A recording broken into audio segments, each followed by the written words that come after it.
तो एक लड़का और लड़की बेहद प्यार करते थे, ठीक है। उनका रिलेशनशिप इतना प्राइवेट था कि न लड़की के फैमिली वालों को पता था, न लड़के के फैमिली फ्रेंड, किसी को पता नहीं था उनके प्यार के बारे में। तो एक दिन लड़की की डेथ हो जाती है, तो लड़का डिप्रेशन में चला जाता है। तो किसी को पता नहीं था, लड़का किसी से बात शेयर नहीं करता है।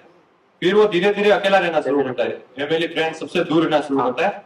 और सबसे दूर होता है तब उसके पास एक ही करीब थी, वो थी उसकी सिगरेट। वो सिगरेट ज्यादा पीने लगा था, तो वो सिगरेट पीने के लिए सुनसान जगह जाया करता था, अकेला बैठता था, खुद से बात करता था और सिगरेट पीता था। तब उसका एक साया पीछा करता था, साया होता है ना, आत्मा, वो उसका पीछा करता था। तो अब वो कहानी शुरू होगी। वो लड़का डिप्रेशन में था, उसको नहीं पता कि किसका साया है। तो अब कहानी एक नई शुरू होगी। तो कहानी का टाइटल है जिंदा है वो भी, ठीक है। जिंदा है वो भी। एक सूरत का लड़का रहने लगा कुछ वक्त से अकेला, ना बना था अब किसी को दोस्त, ना किसी के प्यार से खेला। अकेला में घूमता चाहे आसपास लगाऊं कई लोगों का मिला। गम तो यह था कि अधूरे प्यार का बोझ उसने अकेले ही झेला। रेडी। सबसे थक आकर जब मैं अकेला कहीं बैठने लगा, तब धीरे धीरे मेरे अकेलापन का पीछा कोई करने लगा। शायद मुझे भी अब किसी साये का एहसास होने लगा, मगर न जाने क्यों उस साये में मुझे अपनापन सा लगने लगा।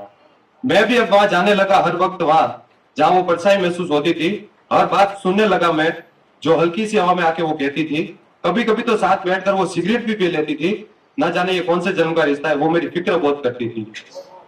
बातों बातों में मेरे बारे में वो हर चीज जान रही थी। मैं खुली किताब वो बड़े आराम से मुझे पढ़ पा रही थी। मेरी हर प्रॉब्लम को वो बड़े प्यार से समझ पा रही थी। शायद वो प्यार की प्यासी मेरे और करीब आ रही थी। वो साया मुझसे बेपनाह मोहब्बत करने लगा। उस अनजान साया को मैं भी अब अच्छे से समझने लगा। कुछ मुलाकात के बाद मैं भी उससे हर बात शेयर करने लगा। ये कैसा रिश्ता है, वो मरा हुआ इंसान दोबारा किसी पर मरने लगा। जहाँ परछाई साथ छोड़ देती है, वो उस अंधेरे में भी साथ चलने लगी। लोग आसपास होने पर भी सिर्फ वो मुझे दिखने लगी। मैं उसके साथ चलने लगा, वो मेरे करीब आने लगी। वो मुझे अब धीरे धीरे डिप्रेशन से बाहर लाने लगी। भरोसा नहीं होता दोबारा, मैं उसके बारे में जानता ही क्या। मन में मेरे कई सवाल, वो जवाब दे पाएगी क्या। चेहरा देखकर वो बोली, अभी कुछ पूछना चाहते हो क्या। मैंने हाँ कहा, मुझे जो जानना है वो बता पाओगी क्या। मैंने पूछा, धीरे धीरे आप मेरे करीब आ रहे हो, कोई बात है क्या। सूरत में आप अकेले रहते हो या फैमिली साथ है क्या। आपने सिर्फ अपना नाम ही बताया, आपकी कोई कास्ट है क्या। मैं कुछ बोल रहा हूँ, आप सुन रहे हो क्या। अब तक वो आत्मा सुन रही थी। तो अब वो थोड़ी सी मौन बैठी, अचानक पास से कहीं खो बैठी। मैंने बहुत ढूंढा उसे, मगर वो नहीं मिली। फिर उसका एक आखिरी जवाब आया।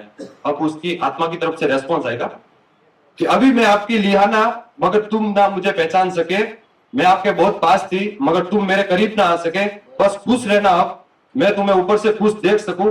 आप रहना जिंदा, मैं आपके प्यार के लिए अगला जन्म ले सकूं। बस कुछ दिन साथ रहे हम, अब मैं तुम्हारी तलाश बन जाऊंगी। बस तुम मेरे खास थे, अब मैं तुमसे अनजान बन जाऊंगी। बस तुम रहोगे जिंदा, मैं जिंदा लाश बन जाऊंगी। तुम सबसे दूर, मैं परमात्मा के पास फिर चली जाऊंगी। मैं परमात्मा के पास फिर चली जाऊंगी। तो फिर उस लड़के को समझ आएगा वो उसकी गर्लफ्रेंड की आत्मा ही थी, ठीक है। तो उस लड़के की तरफ से लास्ट वाली 2 लाइन है कि जीते जी जो शख्स मेरा था वो मेरा ना हो सका कभी। कि जीते जी जो शख्स मेरा था वो मेरा ना हो सका कभी। मुझे आज भी लगता है वो जिंदा है अभी, वो जिंदा है अभी। एंड लास्ट ब्रेकअप तो सबका वो होगा, नहीं वो होगा, वो बोले ना बुलाओ। तो एक शायरी मैंने लिखी है।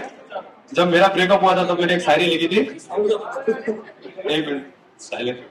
तो एक मैंने शायरी लिखी थी जब ब्रेकअप हुआ था तब मेरा। एक पहेली लिखकर मैं अधूरी छोड़ देता हूँ, तुम लिखकर पूरा करोगी क्या। एक पहेली लिखकर मैं अधूरी छोड़ देता हूँ, तुम लिखकर पूरा करोगी क्या। ना समझ इंसान को भी समझा देता हूँ, तुम समझने की कोशिश करोगी क्या। कि ना समझ इंसान को भी समझा देता हूँ, तुम समझने की कोशिश करोगी क्या। लगता कहीं धोखा खाकर आए हो, ये बात मैं आंखें देख कर कह देता हूँ। चलो छोड़ो और बताओ, दोबारा प्यार करोगी क्या।